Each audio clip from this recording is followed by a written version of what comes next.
Brought to you by Biz Analyst by Khata Book.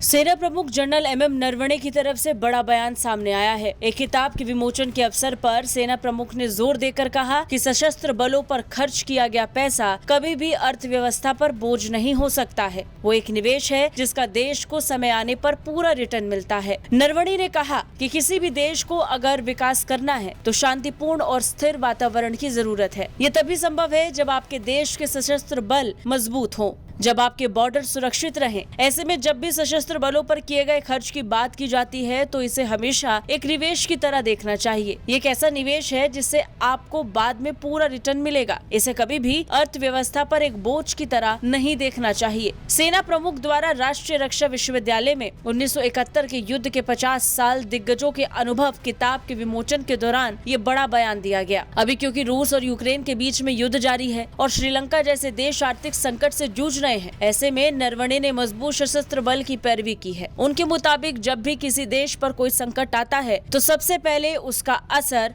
वहां की अर्थव्यवस्था पर पड़ता है। कोई भी आर्थिक संकट आता है तो सीधे उसका असर शेयर बाजार पर दिखने लगता है। ऐसे झटकों से कोई देश तभी उबर सकता है जब उसके सशस्त्र बल मजबूत हो।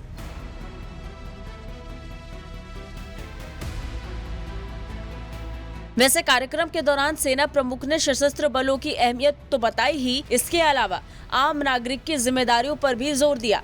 उनकी नजरों में किसी भी देश की सुरक्षा की बागडोर सिर्फ सेना के हाथों में नहीं होती, बल्कि देश के नागरिक भी इसमें एक सक्रिय भूमिका निभाते हैं। उनके मुताबिक अगर आम नागरिक सोशल मीडिया पर गलत खबर का प्रचार नहीं करेगा, अगर उसकी तरफ से अफवाह को हवा नहीं दी जाएगी, ऐसे में बड़े दंगों से बचा जा सकता है। सेना प्रमुख ने जोर देकर कहा कि छोटी छोटी अफवाहों की वजह से कई बार दंगे हो जाते हैं। बसों में आग लगा दी जाती है, लेकिन इससे नुकसान किसको होता है? नुकसान तो देश का ही होता है।